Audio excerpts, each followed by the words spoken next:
Bill, thank you for being with me as always. What did you see and hear last night? What do you think it means?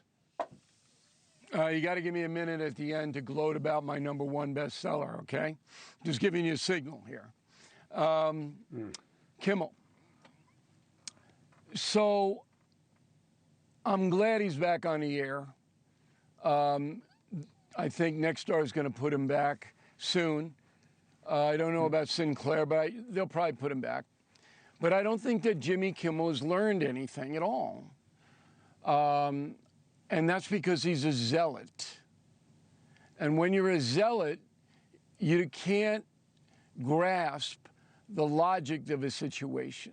It wasn't Trump that wanted to take him off the air or Carr. It was the folks in the cities across the country who called up the affiliated stations and said, you got to do something when a nationwide television person accuses MAGA of being involved in a heinous assassination. You've got to do something. This is hundreds and thousands of calls from the folks. They said it's enough. Jimmy Kimmel doesn't understand that. And he's enabled by the corrupt media that don't want to tell the truth about censorship and denial of freedom of expression in this country. They don't want you to know what's really happening, and that's a total blackout of non-liberal point of view on 5 of the biggest television corporations there are. Total blackout, 100%. Okay, you can't get on, I can't get on. Leland Vittert, who has a brilliant book called Born Lucky, and the special will be on 8 p.m. Sunday, can't get booked on the networks. And it's about autism, how Leland Vittert overcame it. And autism is all over the news. And CBS, NBC, and CBS won't put him on to discuss his book. Can you explain that to me, Cuomo? Yes. It is a Berlin Wall. My friend Nika gave me the metaphor, and she grew up with the real Berlin Wall. Okay, it's an ideological wall, and if you're on the wrong side, it's like you don't exist. But Leland's not on any side. I mean, he's not some kind of But that's not how he's guy. perceived by those people, and that's why they're boxing him out. Well, I agree with you. I think the kid kills himself, to be fair, to be honest. That's not freedom of expression. There is no freedom of expression in 5 giant media companies in this country. And they're portraying Jimmy Kimmel as a victim. Okay. So if I were talking to Kimmel instead of you tonight, I would say, Jim, you're a talented guy. I've been on your show 5 times. We had a great rapport. I think you're a funny guy. I don't think you're a bad guy. I think you're a hero father for what you did to your son who had a very serious malady. But you're a zealot. You went over into a land where you can't come back from fanaticism. And you're there. And you got to stop. You got to clear your head. You're a comedian. Get both sides. There's plenty of material on both sides. All right? Is that illogical? And Disney doesn't care what Kimmel says. All right? They didn't care that there was almost a rebellion in the country over the MAGA Charlie Kirk comments. Disney didn't care. They're in Burbank, California, in a giant liberal bubble. They hear nothing else but their own far-left points of view reinforced. And you can't even get a show look if you're not a liberal in Hollywood. You can't even get considered. It's insane what's happening. That's the real story. Now, there's also another aspect of the story, and I gave some advice to President Trump generally. I didn't tell him face-to-face because I haven't spoken to him since 9/11. Don't get involved, Mr. President. You got to deal with Putin and China and getting grocery prices down, and you got to deal with all kinds of things. Listen. The budget. No, but there's a reason why I'm saying don't get involved. It doesn't do you or the country any good. It doesn't. All right? You really think that that's his bar? Do you think he really thinks is this good or not for the country? You think that's why he puts up a picture in the Hall of Presidents of the auto pen, or why he puts out as much stuff as he does? Come on. He's not thinking about the overall country. unlike you, Cuomo, I'm not a mind reader. I know that in certain areas, big areas, important areas, he's trying to do the right thing for the country. I know that. Now, the petty stuff, that's where he gets into trouble.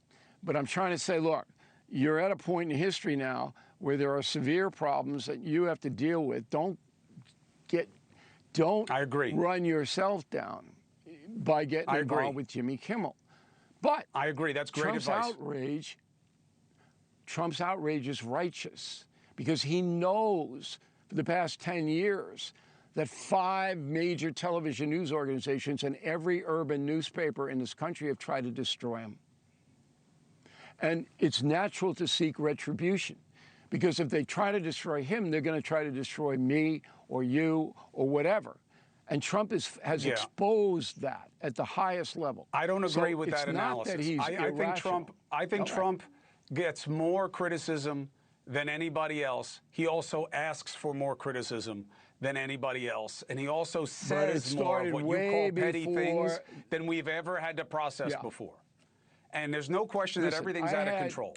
But the idea that he's a victim of it, and that's the end of the analysis, I disagree. Okay, but now I'm going to prove you wrong. On the No Spin News tonight, I had John Malone. You know Malone, right? A billionaire, oversaw Time Warner Discovery, which runs CNN. And he was right before a they champ fired to come on because he knew it wasn't going to be a cupcake interview like all the others that Mr. Malone did because, you know, I said to him, when you watched what CNN has become, you were there. You're a huge stockholder. You saw it.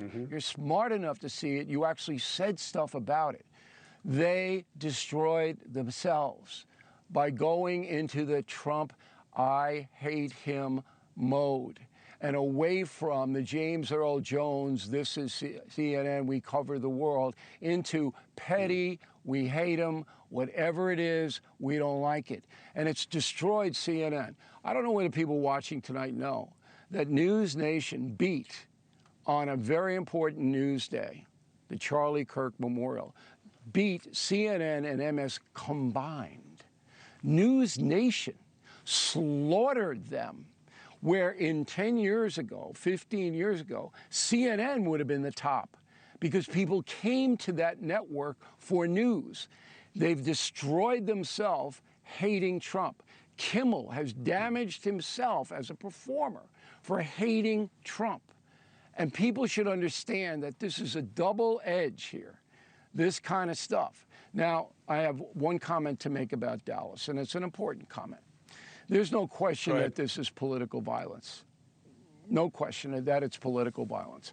It's done by people who are mentally ill, just like the Charlie Kirk alleged assassin, mentally ill. His own family says, we watched him be radicalized on the deep, dark recesses of the internet. That's the testimony, okay? So we know that this fuse has been lighted, and the media, and to some extent the politicians, not just President Trump, but all of them, have helped the fuse, okay? They've helped it. But you cannot let wrongs go. And that's why in my book, Confronting Evil, all right, I say you've got to understand what the evil is. You've got to understand it before you can deal with it, confront it, combat it, defeat it. And here in America, we don't understand what the evil is. I mean, a majority of young people in a recent poll said political violence is okay. A majority. And we don't understand what evil is. And that's why I wrote the book. Why wouldn't they? What do they hear from their leaders? What do they see from the influencers? What is legally amplified by the places they spend the most time, which is social media? That's all they're getting. It's reinforced again and again and again. It's almost confusing to hear anything else. Oh, yes, it is. The most important part of a young person's persona, the most important part of a young person's persona, and you know this to be true, is the parents. Okay? They're the ones that shape the morality of their Nature versus nurture has gotten so lopsided with these smartphones, Bill. It's gotten so lopsided. They're on it all the time. They're around their friends. Of course you can counter it, but it's not easy. You got lucky, pal. You got lucky. Okay. I got to jump. Is your book still #1? Speaking of outrage? Still, it opens #1 on Sunday, the New York Times list. The 20th time, Cuomo. And you don't know anybody who has had 20 #1 bestsellers, because there is no, but I know you do, one. because you tell me every time I see you, you say it. So I'm well aware. But I get this question right on Jeopardy. Isn't that an accomplishment that I should be proud of? Huge. Huge. I don't even think I've read 20 books, let alone penned 20 #1s. Congratulations on your success. Shows on Thank you for being a part of the show. Thank you for watching. Subscribe below and download our NewsNation app right now on your phone, and you will get fact-based, unbiased news for all Americans.